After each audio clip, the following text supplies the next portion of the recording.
परमेश्वर ने जो दिया है उस चीज को मैं आप लोगों के साथ में बांटना चाहता हूँ। और पता नहीं परमेश्वर क्या रहा है, पवित्र आत्मा की अगुवाई, जब हम पवित्र आत्मा की अगुवाई से चलते हैं ना, उसमें उसकी खुशी एक अलग सी होती है। हाँ या ना, उसकी खुशी एक अलग सी होती है। Bible study is Bible study, मैं मना नहीं कर रहा, बाइबल स्टडी बहुत ही अनिवार्य है और वो हमें करना जरूरी है। लेकिन लेकिन लेकिन बाइबल स्टडी जब हम करते हैं उसके बीच बीच में, लेकिन जब मैं इस वचन को मैं पढ़ रहा था, लूका रचित समाचार सुसमाचार उसका 5 अध्याय, हम सब जानते हैं वो भाग कौन सा है, वो कैसा है करके, किसके बारे में लिखा गया है। क्योंकि जब हम मसीह में जब आते हैं तो पहले पहले वक्त में हम कई सारे लोग यही सारे वचन हम पढ़ते हैं, यही सारे वचन को पढ़कर हम खुशी मनाते हैं, राइट। और वहां पर किसी और के बारे में नहीं, हम जानते हैं यीशु मसीह, जब पतरस के नाव पर बैठा हुआ यीशु मसीह को हम जानते हैं, राइट, पतरस के नाव पर। हाँ ये ना, मैं चाहता हूं कि आप में से कोई एक जन मेरे लिए उस वचन को जरा पढ़कर मदद करा जाए तो बहुत ही अच्छा रहेगा। 5 अध्याय लूका रचित सुसमाचार 5 अध्याय उसका 2 और 3 वचन। कि उसने झील के किनारे 2 नावें लगी हुई देखी और मछुए उन पर से उतरकर जाल धो रहे थे। उन नावों में से एक पर, जो शमौन की थी, चढ़कर उसने उससे विनती की कि किनारे से थोड़ा हटा ले। तब वह बैठकर लोगों को नाव पर से उपदेश देने लगा। बस, थैंक यू। इसके अंदर ये जब वचन हम पढ़ते हैं, इस वचन को जब पढ़ते हैं हमें अच्छे से पता है कि ये क्या है, इतना क्लियरली इस वचन को उधर लिखा गया है। वहां पर बोला गया है जब गन्नेसरेत की जो झील है उसके किनारे में कौन आया है, यीशु मसीह आया है। और ये यीशु मसीह क्या कहते हैं, उन वहां पर कितने हजारों हजारों नाव पड़े हुए हैं, राइट, बहुत सारे हैं, बहुत सारे हैं। मेरा जितना मेरा ज्ञान है, जितना मेरे को वचन के अंदर से और जो मैंने पढ़ाइयां करी है उसमें से मुझे जितना मुझे पता है, वहां पर लगभग 5,000 नाव थे। कितने? 5,000। इन 5,000 नावों में से, इन 5,000 नावों में से यीशु मसीह ने क्या, किसके नाव को चुना? सीमन के पद नाव को चुना। लेकिन जब मैं इस वचन को पढ़ रहा था, एक्चुअली मैं कहीं जाकर मैं वापसी ड्राइव कर रहा था, मैं प्रार्थना कर रहा था गाड़ी। मेरा मेरा मेरा पर्सनल टाइम प्रेयर जो होता है ना, मेरे ड्राइविंग के बीच में होता है, क्योंकि मेरे यहाँ का ड्राइविंग लगभग 2-2 3-3 4-4 घंटे गाड़ी में होता है एक दिन मतलब एक दिन मेरे को कम से कम 3-3 4-4 घंटे मुझे ड्राइव करना पड़ता है, ऑफिस से जाना आना कुछ भी हो। तो कल कल मैं कहीं न्यू जर्सी से मैं वापसी न्यूयॉर्क के और आ रहा था। बेशक दूरी कम थी लेकिन मेरे को 2.5 घंटे लगे, 2.5 hours। ट्रैफिक इतना ज्यादा था, इतना ज्यादा। तब मैं प्रार्थना कर रहा था। मेरे को गाना सुनना पसंद नहीं है। कुछ कुछ लोग बोलते हैं गाड़ी में चलते गाना, मेरे को ऐसे गाना, अगर अगर गाना लगा लिया ना मैं सो जाऊंगा, चलाते चलाते गाड़ी में मैं सो जाऊंगा। इसलिए मैं क्या करता हूँ, मैं गाना नहीं लगाता। तो लेकिन मैं विश्वास करता हूँ कि प्रभु ने मेरे को जानबूझ के वो आदत दी है ताकि वो टाइम में प्रार्थना के लिए स्पेंड करो।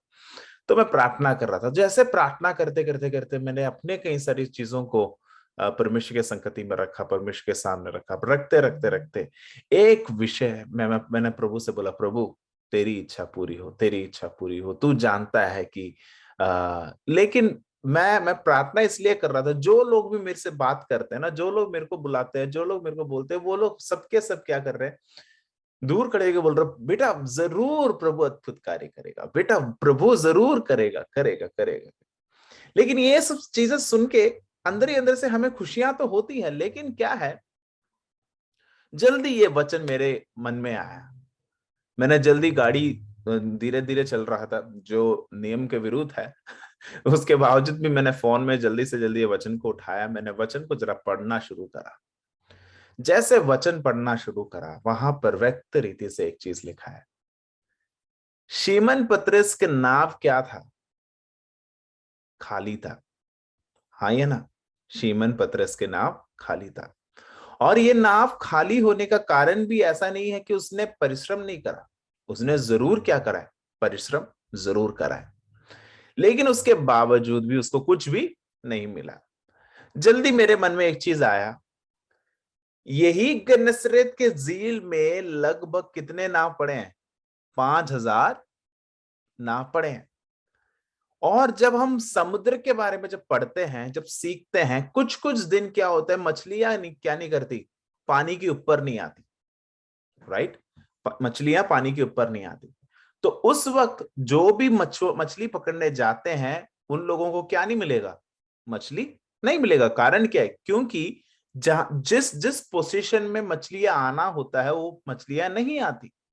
तो इसीलिए क्या है, यहाँ पर हमारे पतरस भाई जब गए थे, उस दिन मछलियां पानी के ऊपर नहीं आई, और इसी वजह से मछलियां पकड़ भी नहीं पाए।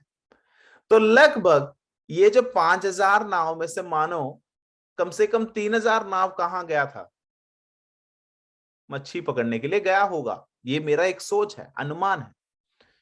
लेकिन इन 3,000 नाव में भी मान लो कि 1,000 या 2,000 नाव के लोगों को क्या मिल गया होगा, मछली मिल गया होगा कहीं, क्योंकि वो दूसरे डायरेक्शन में गए होंगे।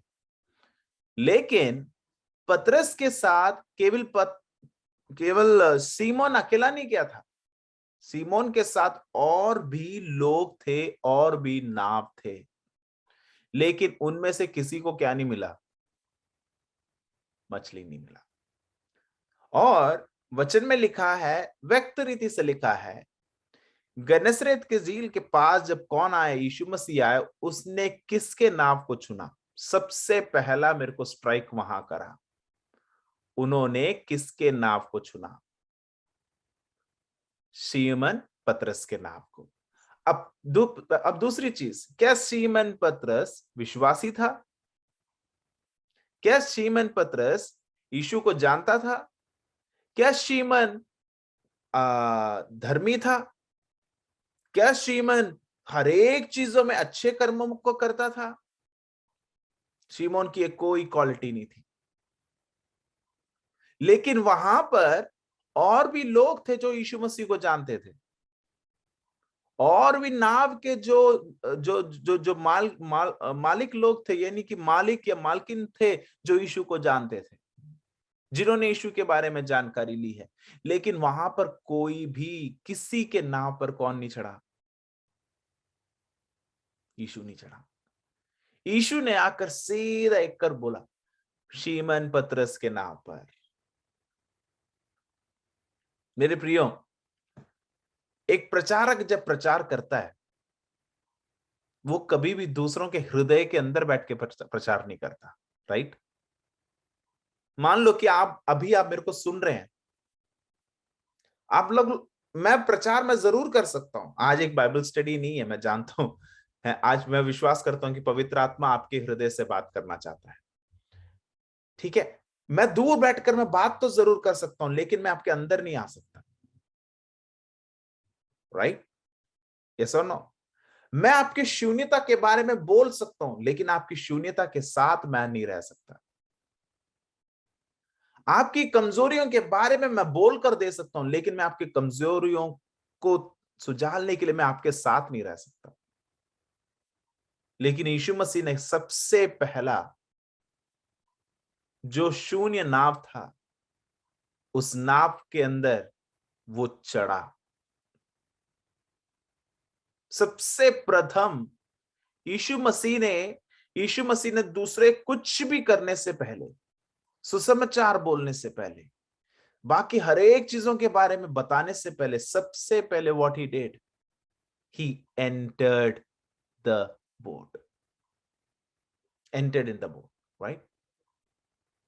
उसने सबसे पहला अपना कदम को उसके अंदर रखा। आज पवित्र आत्मा जो मेरे हृदय से, मैंने बोला ना पिछले 3 दिन से यही चीज मेरे हृदय के अंदर बहुत ज्यादा खुशी दे रही थी। यीशु मसीह दूर बैठकर बात करने वाला नहीं है, तेरे अंदर है। वो तेरे शून्यता के बीचों बीच है। और यहां पर हमें समझ आता है कि श्रीमन शिमन क्या कर रहा है, अपने अपने साथियों के साथ बैठकर आपका क्या कहते हैं उसे, जाल को, राइट, जाल बोलते हैं ना, जाल को धो रहे थे। जाल को धो रहे थे, उसको ठीक कर रहे थे। क्यों? उन्होंने परिश्रम करा था पिछले रात। क्यों? उन्होंने कई सारी चीजों को उन्होंने करा था, लेकिन वो सब चीजों को करने के बावजूद भी उनको मछली नहीं मिली। उनको कई सारे कमियां थी, उनको सही कई सारे प्रॉब्लम थे। उसके बावजूद वो क्या कर रहा है, उस नाव को धो रहा है। जरा एक चीज को मैं आपको बताना चाहता हूं, यीशु मसीह उस नाव के अंदर आते ही हम सब लोग एक साथ बोलते हैं, हम सब लोग एक साथ बोलते हैं कि यीशु मसीह ने शून्य नाव को क्या कर दिया, क्या कर दिया, भर दिया। भर दिया, राइट। हम सब सिर्फ उसी चीज को फोकस करते हैं, यस और नो। हम सब वही चीज को फोकस करते हैं कि हाँ यीशु मसीह ने क्या कर दिया, शून्य नाव को भर दिया। लेकिन यीशु ने एक्चुअली शून्य नाव को भरा ही नहीं। क्या यीशु ने भरा था शून्य नाव को? यीशु ने तो बल्कि उसको बोला था, मैं विश्वास करता हूं अगर यीशु मसीह बोलते नासरित यीशु के नाम से क्या हो जाए, इस नाव के अंदर पूरा मछली आ जाए, अरे मैं विश्वास करता हूं जिसने शून्य से सबको रचा है वो आराम से उस नाव के अंदर मछली को क्या कर सकता था। जाल बिछाने की भी जरूरत नहीं थी, बिल्कुल नहीं था। जाल भी बिछाने की जरूरत नहीं थी। यीशु बस एक बार बोल दिया जाए, नासरित यीशु के नाम से क्या हो जाए, यहां पर मछलियां हो जाए, क्या हो जाता, मछलियां भर जाती। लेकिन यीशु ने वहां पे वो नहीं करा। उसने सिर्फ एक चीज करा है, शून्य नाम में उसने क्या करा, अपना प्रेजेंस को दिखाया। उसने अपना प्रेजेंस को दिखाया। उसने अपना जो जो जो जो जो चीज वहां पर जरूरत थी उसने उसको दिखाया। यहां पर रुकते एक सेकंड में, जो चोर यीशु के साथ जो क्रूस पर मरा था उसके वहां तक चलते हैं, ठीक है, उनके पास तक जरा चलते हैं। मैं एक चीज पूछूं, यीशु ने बोला आज तू मेरे साथ कहां रहेगा, कहां पर रहेगा विपिन बोलिए? स्वर्गलोक। स्वर्गलोक पर रहेगा, परदीसा, राइट। अरे मेरा प्रश्न यह है, अगर यीशु चाहे तो उसको माफी दे सकता था, राइट। अगर यीशु मसीह बोलते थे अभी तू इस क्रूस से निकल जा, आराम से वो क्या हो सकता था, छुटकारा पा सकता था। लेकिन यीशु ने वो नहीं करा। यीशु ने सिर्फ एक ही चीज करा है वहां पर। यीशु ने ये बोला तू मेरे साथ कहां रहेगा, स्वर्गलोक, परदीसा। वहां पर यीशु ने चोर या फिर उस व्यक्ति के शून्यता को नहीं भरा, लेकिन यीशु ने वहां पर उसके हृदय को भरा था। यीशु मसीह ने वहां पर उसकी शून्यता को नहीं भरा। यीशु मसीह ने वहां पे उसको छुटकारा नहीं दिया, बल्कि यीशु ने वहां पर उसकी शून्यता को भर दिया। आइए अब जरा चलते हैं लाजर के पास। लाजर मरा, 4 दिन हो चुके हैं, 4 दिन के बाद भी वो जी नहीं उठा। यीशु मसीह उनके पास वहां पहुंचा। लेकिन मार्ता पूछती है अगर आप होते तो यहां पे क्या नहीं होता, मेरा भाई नहीं मरता। लेकिन मरियम ने एक शब्द भी नहीं बोला, मरियम ने एक शब्द भी नहीं बोला। लेकिन जैसे वचन हम पढ़ते हैं, जैसे मरियम के आंखों से आंसू आया, यीशु ने भी क्या करा, वो भी रोने लगा, वो भी रोने लगा। जरा एक चीज को ध्यान देना, मार्ता यीशु पर विश्वास करती है, यीशु को जानती है, लेकिन वो ये नहीं जानती कि वो मेरे शून्यता को भर सकता है। मार्था और मरिया के बीच में एक ही अंतर है, वो दोनों यीशु को जानते हैं, लेकिन मरियम जानती है बेशक मेरा भाई मर गया है, उसकी शून्यता को यीशु भर सकता है। राइट? लेकिन मार्था का विश्वास क्या है? मेरा भाई मर चुका है, अब उसकी शून्यता हमेशा हमेशा क्या रहेगा? वहां पर रहेगा। This is the difference between two perspectives of both these people. हाँ या ना?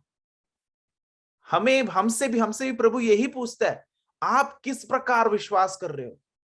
हमारा प्रार्थना हमेशा हमारी कमजोरियों को, हमारी प्रार्थना हमेशा हम ये चाहते हैं कि प्रभु तू मेरी इस चीज को पूरा कर, इस चीज को पूरा कर।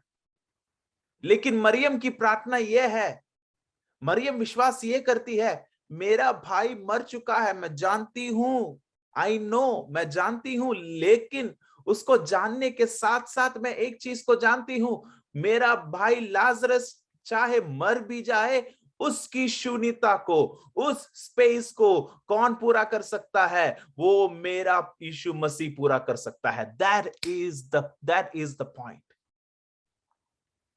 यीशु मसीह हमेशा हमारी कमजोरियों को, हमारी शून्यता को पूरा करने के लिए मेरे और आपके साथ है, मेरे संग है।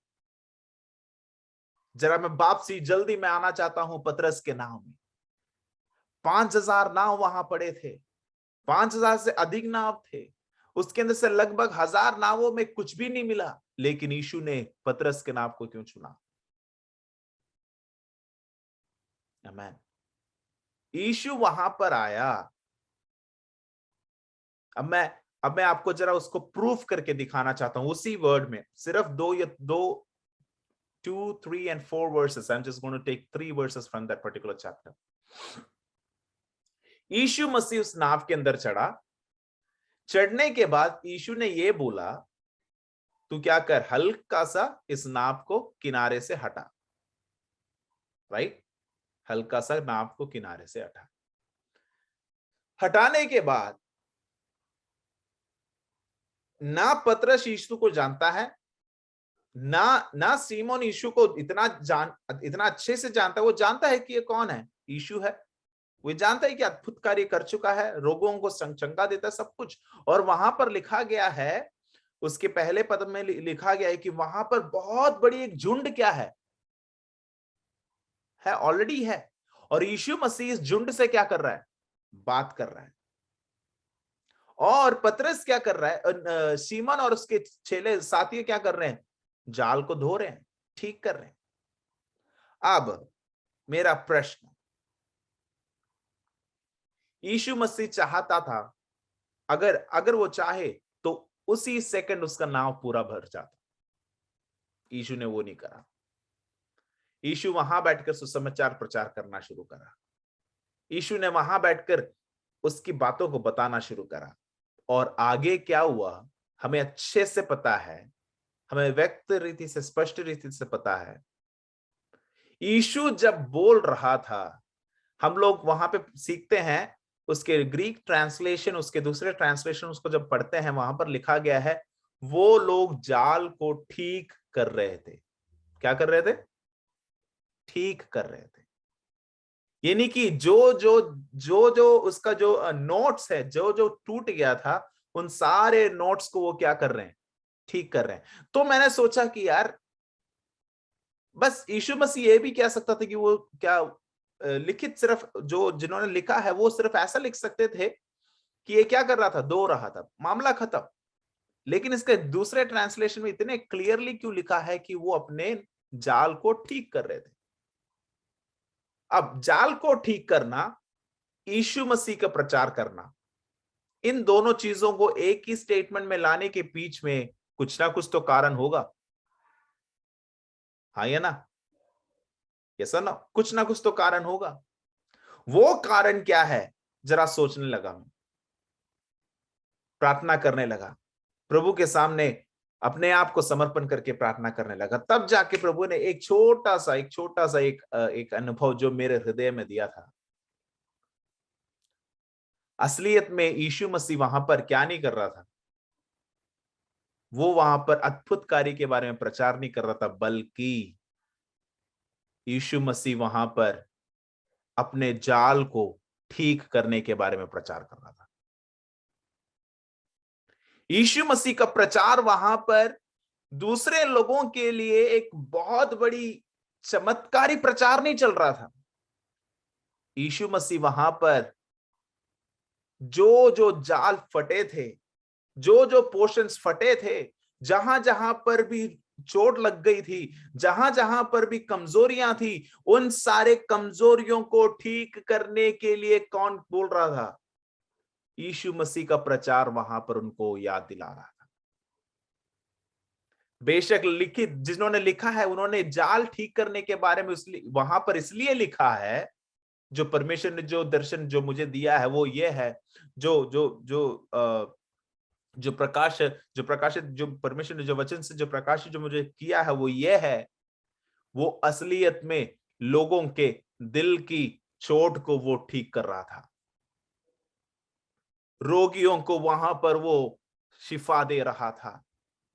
जो लोग बंधन में टूटे गए थे, जो रिश्ते टूटे गए थे, उन सारे रिश्तों को वो जोड़ रहा था। जो भाई बहन जो आपस में बात भी नहीं करते थे, उनसे वो बात कर रहा था। जो लोग अपने साथियों के साथ छोड़ चुके थे, उनसे वो बात कर रहा था। इन सारे लोगों की हृदय की जाल जैसे अनुभव को उसने क्या करा? फिर से जोड़ दिया। छोटी छोटी चोटों को उसने क्या कर दिया? शिफा दे दिया। कमजोरियों को उसने क्या कर दिया? शिफा दे दिया।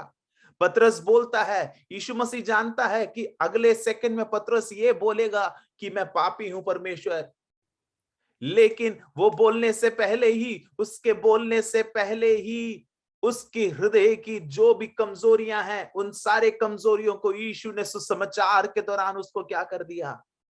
जोड़ दिया। सबसे प्रथम वो शून्य नाव पर केवल मेरे और आपकी आर्थिक अनुभवों को बदलने के लिए नहीं चढ़ता, बल्कि मेरे और आपकी आत्मिक अनुभव को जोड़ने के लिए उसने अपने कदमों को रखा है। आज अगर मेरे को आप सुनते हैं, अगर आपको लगता है कि यीशु मसीह ने मेरे साथ क्या करा है, सबसे प्रथम उसने एक चीज को करा है, मेरे और आपकी व्यक्तित्व को उसने बदल दिया। मेरे और आपकी पर्सनालिटी को उसने बदल दिया। मेरे और आपकी जो जो जो जो जो स्पिरिचुअल मैच्योरिटी है उसको बदल दिया। आमेन। उसने सबसे पहले हमारे जो फटे हुए जाल जो थे हमारे हृदय के अंदर, जो जो रिश्ता टूट गया था, जो जो कमजोरियां थी, जो भी अनुभव थे, इन सारे चीजों को उसने क्या कर दिया? उसके सुसमाचार के दौरान उसने बदल दिया, सुजाल दिया। सुजालने के बाद उसने क्या करा? अगला मैंने बोला ना, मैं आपको प्रूफ करूंगा कि वहां पर यीशु मसीह ने वहां पर केवल जाल को नहीं, वहां पर वह केवल सुसमाचार नहीं, बल्कि लोगों के हृदय की जाल को उसने क्या करा था? जो टूट गया था, जो कमजोर हो गया था, उसको उसने ठीक करा। ये सब कुछ बोलने के बाद पतरस ने एक बार भी ये नहीं बोला कि प्रभु, मैं कल रात को पूरा मेहनत कर रहा था, इसलिए मेरे को क्या नहीं मिला? मछली नहीं मिला। बल्कि यीशु मसीह ने पतरस शीमन को बोला, सब कुछ बोलकर खत्म करने के बाद यीशु मसीह बोलता है, क्या कर? तू नाव को आगे की ओर चला और मछली के लिए जाल को बिछा। राइट? हाँ या ना? वहां पर यीशु मसीह ने शीमन को बोला है, तू ऐसा कर। मेरे प्रियो, शीमन का भी का सिचुएशन क्या है? मेहनत बहुत करा उसने, सब कुछ करा, लेकिन ये बंदा यीशु मसीह के मुंह से आते हुए ये सुसमाचार को सुनकर उसने अपनी शून्यता को भूल गया। वो अपने कमजोरियों को भूल गया। इन सारे कमजोरियों को भूलकर वो क्या कर रहा है? वो यीशु मसीह की बातों को सुनते सुनते अपने जालों को साफ कर रहा है, ठीक कर रहा है। आमेन। यस और नो? जाल को ठीक कर रहा है, साफ कर रहा है। लेकिन वहां पर क्या हो रहा है? जैसे उसने नाव को, जाल को ठीक करा, जब यीशु को पता चला, अब इसने अपने जाल को क्या कर दिया है, ठीक कर दिया है, राइट। अब इसने क्या करा, जाल को ठीक कर दिया है। अब उसको, वो मुझसे बोलने से पहले या फिर वो मेरे से पूछने से पहले, मेरी जिम्मेदारी है इसकी शून्यता को संपूर्ण रीति से बदल देना है। The time God realizes you and me are matured enough to follow the Christ, right then he will command us, come on, move your boat to the water so that I can give you much more blessings in your life. Amen. जिस वक्त यीशु को पता चल जाता है कि मैं ये जानता हूं कि आपको क्या करने जा रहा हूं, मैं तेरे नाव को अब आर्थिक अनुभव से मैं भरने जा रहा हूं। मैं सबसे पहले शून्य नाव तो वहां और भी थे, यीशु ने पतरस को क्यों चुना, उसका उत्तर मैंने अभी तक नहीं दिया, उसका उत्तर आज सबसे आखिर में है। दूसरा, उसने एक्चुअली वहां पर जाल को नहीं धोया, बल्कि लोगों के हृदय को धोया, लोगों के हृदय को क्या करा, साफ करा। और जब उसको पता चला कि हां अब ये साफ हो चुका है, अब मेरी जिम्मेदारी है, यीशु मसीह बोल रहा है, अब मेरी जिम्मेदारी है इसके नाव को भरना, राइट। अब मेरी जिम्मेदारी है। जो लोग मुझे आज सुनते हैं, पिछले कई हफ्तों से आप वचन को सीख रहे हैं, जब जब आप वचन के अनुसार हम आगे बढ़ते हैं, मैं विश्वास करता हूं कि परमेश्वर अपना जिम्मेदारी मेरे और आपके जीवन में पूरा करता ही रहेगा, करता ही रहेगा, करता ही रहेगा। हमारी कमजोरियों को वो क्या कर देता है, भूल देता है। हमारी कमजोरियों को पूरे तरीके से क्या कर देता है, सुझालने के बाद परमेश्वर कहता है, मैं तेरे अनेक अनुभवों को मैं संपूर्ण करने जा रहा हूं। Blessed, praise the Lord. हमारी सोच को वो क्या कर देता है, धो देता है। तब पतरस बोल रहा है, जब यीशु ने इसको बोला, तब पतरस कह रहा है कि ना ना ना ना ना परमेश्वर, मैं क्या हूं, मैं पापी हूं। यीशु क्या बोल रहा है, मैं जानता हूं रे, मैं जानता हूं तू पापी है। ये मैं पापी हूं कर कर तेरे को जो रियलाइजेशन हुआ है ना, ये रियलाइजेशन जो तूने अपने आप को धोने के साथ, अपने जाल को ठीक करते करते जब तेरे को महसूस हुआ कि हाँ मैं पापी हूं, यही छुटकारा है तेरे लिए, यही अद्भुत है तेरे लिए। आमेन। अरे समुद्र में तो मच्छी हमेशा से ही था, समुद्र में तो मच्छी हमेशा से ही था, लेकिन तेरे पास इस मच्छी क्यों नहीं आ पाया? कारण एक ही है, हम मसीह को जानने के बावजूद भी हम क्या नहीं कर पा रहे, we are not able to grow in Christ. हम परमेश्वर पर बढ़ नहीं पा रहे। लेकिन जिस वक्त मैं और आप उसके संगति में बढ़ने की सोच रखते हैं, उस वक्त परमेश्वर कहता है, जब वो उसको पता चल जाता है कि ये मेरा बेटा मेरी बेटी क्या हो चुके हैं, ये समझते हैं, इसको जानते हैं, इसको अधिकार करते हैं, वो क्या करते हैं, वो आगे को निकालने के लिए वो ही कमांड देगा। यीशु मसीह ही बोलेगा, अब तू अपने नाव को आगे बढ़ा। आमेन। लेकिन तब सीमन ने बोला, हे प्रभु परमेश्वर, मैं क्या हूं, मैं पापी हूं, मैं पापी हूं। तब यीशु मसीह बोलता है, फिर उसके आगे हम जानते हैं क्या होता है। अब मैंने पूछा आपसे, मैंने आपको पहले बोला, यीशु ने पतरस के, शिमन के नाव को क्यों चुना? वहां पे हजारों और भी नाव थे, लेकिन यीशु जानता था मैं किस कर्तव्य के लिए मेरे पिता ने मेरे को यहां पर छोड़ा है, दूसरों तक प्यार को बांटने के लिए। हाँ या ना? दूसरों तक सुसमाचार को बांटने के लिए, दूसरों तक जो जो आवश्यक उनको है उन सारे चीजों को बांटने के लिए। अब यीशु ने पतरस के नाम को क्यों चुना? मैं जानता हूं यीशु, अगर अगर अगर अगर हम यीशु से पूछा जाए, यीशु बोलेगा, मैं जानता हूं पतरस क्या है, गुस्से वाला बंदा है, पतरस में कमियां हैं, वो गाली गलौज देता है, वो बहुत ज्यादा खुंदक में आते कुछ भी बोल देता है, लोगों को दर्द पहुंचाता है, मैं सब कुछ जानता हूं। लेकिन वो दूसरों को देने से कभी अपने आप को नहीं रोकता। जिस दाऊद के साथ, जिस कर्तव्य के साथ पिता ने मेरे को इस पृथ्वी में भेजा है, वो कर्तव्य मैं पतरस में मैं देखता हूं। वो ड्यूटी, वो इच्छा, वही तात्पर्य मैं पतरस में देखता हूं। साथी बोलेंगे भैया ये गुस्से वाला इंसान है, इसके साथ काम मत करो। प्रभु बोलता है तू उसके गुस्से को देख रहा है, मैं उसके देने वाला एक हृदय को देखता हूं। पतरस के मां बोलेगी अरे भैया ये बहुत कुछ कर देता है। यीशु मसीह बोलता है मां, आप उसको मां के सामने से देखते हो, मैं उसको एक दोस्त, पिता, मां, भाई, बहन, उसके हर एक एंगल से मैं उसको देखता हूं। वो देने के लिए तैयार है। आपको पता है कि परमेश्वर ने मेरे को और आपको क्यों चुना है? आपको पता है कि मेरे को और आपको परमेश्वर ने क्यों बनाया है? कारण सिर्फ एक ही है मेरे प्रियो, क्योंकि वो जानता था कि मेरे और आपके अंदर कहीं ना कहीं ये खूबियां हैं कि देने के लिए, करने के लिए, परमेश्वर के लिए जीने के लिए उसने मेरे को और आपको देख लिया था, चुन लिया था, और उसने ये खूबियां देखी थी। You all are precious. Amen. उसने हमें चुन लिया, लेकिन चुनने के बावजूद भी आज भी हमारा नाम क्या नहीं हुआ? भरा नहीं, राइट? कारण एक ही है, यीशु मसीह को वो हमसे बोलता जा रहा है, यीशु मसीह प्रचार करता जा रहा है, लेकिन हम लोग अपने नाम जाल को क्या नहीं कर रहे? ठीक नहीं कर रहे।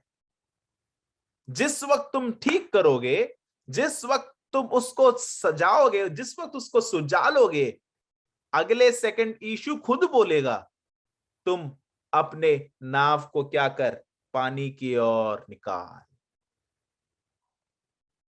और अगला क्या बोलता है? केवल निकालने के लिए नहीं बोलता। अब मैंने आपसे पूछा, यीशु मसीह ने वहां पे कोई बड़ी अद्भुत कार्य नहीं करा, राइट? यीशु ने वहां पर कुछ अद्भुत कार्य करा क्या? यीशु ने पतरस से बोला तू अब क्या कर, क्या कर, जाल को बिछा। अरे भैया, जाल बिछाया किसने? यीशु ने बिछाया है क्या? शैमुअल। पतरस ने बिछाया है। मेहनत करा किसने? यीशु ने करा है क्या? पतरस ने ही करा है। उसको खींचा किसने? यीशु ने करा है क्या? पतरस ने ही करा है। वापसी किनारे लेकर कौन आया है? यीशु ने करा है क्या? पतरस ने ही करा है। लेकिन यीशु ने एक चीज पहले करा, उसके हृदय की जाल को उसने बांध दिया, बस। The time he healed his inner man, all the blessings started to follow him. वचन संहिता 23 में क्या लिखा गया है? All the blessings will follow you. The time you and me realize and we walk on the presence of the Lord, he says that everything will follow you. Right? उसने क्या करा? उस जाल को खींचा। मेरे प्रियो, मच्छी आज भी है, कल भी था, आज भी है, कल भी रहेगा, लेकिन हम तक क्यों नहीं पहुंच रहा? कारण एक ही है, हमारा जाल में कहीं प्रकार का क्या है? वो जानता है कि अगर मैंने तेरे को आशीष दे दिया, ये फटे हुए जाल से वो कहीं और निकल जाएगा। अगर मैंने आशीष दे दिया, ये जो फटे हुए चीजों के दौरान कहीं और निकल जाएगा। आमीन। मैंने बोला ना, ये मैंने कोई एक प्रिपेयर्ड मैसेज नहीं है, ये मैसेज परमेश्वर ने मेरे को गाड़ी चलाते वक्त दिया था, और उस वक्त से लेकर मैं इतना खुश हूं। उस वक्त से लेकर मैं एक चीज को बताना चाहता हूं, उस वक्त से जो रेवलेशन जो प्रभु दे रहा है उस वचन के ऊपर, जो रेवलेशन जो प्रभु दे रहा है उस वचन के ऊपर, वो भी अलग रीति में मिल रहा है। मैंने एक्चुअली मेरे वाइफ से मैंने इस सब्जेक्ट के ऊपर मैंने शेयर करा, तो मेरी वाइफ कहती है कि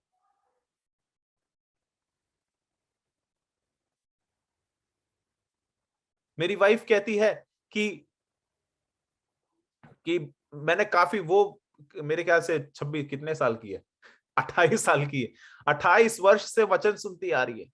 उसने मेरे को ये बोला कि भैया कई बार इस वचन को सुना है लेकिन ऐसे पर्सपेक्टिव में नहीं सुन पाया। मेरे प्रियो, मेरा बोलने का मतलब, मैं कोई स्कॉलर नहीं हूं, मैं कोई थियोलॉजियन नहीं हूं, लेकिन अगर मेरा अंदर का जो जाल है कहीं ना कहीं ठीक हो जाएगा ना, प्रभु नया प्रकाशित भी कर देता है। ये आप सबको मिल सकता है। आमेन। ये शायद आपको कहीं और, आप में से कई लोगों को परमेश्वर ने ये प्रकाशित किया होगा पहले। क्यों? क्योंकि वो आपसे प्रेम करता है। और आपके आपके अंदर ये वचन को देने का कारण क्या था? ताकि आप भी बांट लिया जाए, ताकि आप भी दूसरों को इस वचन को दे। Right ब्लेसन? When God gives you some revelation, it's your duty to share it. When God gives you some messages, even it is a short term, even it is a small one, just share it. May the Lord bless everyone. Amen. Thank you.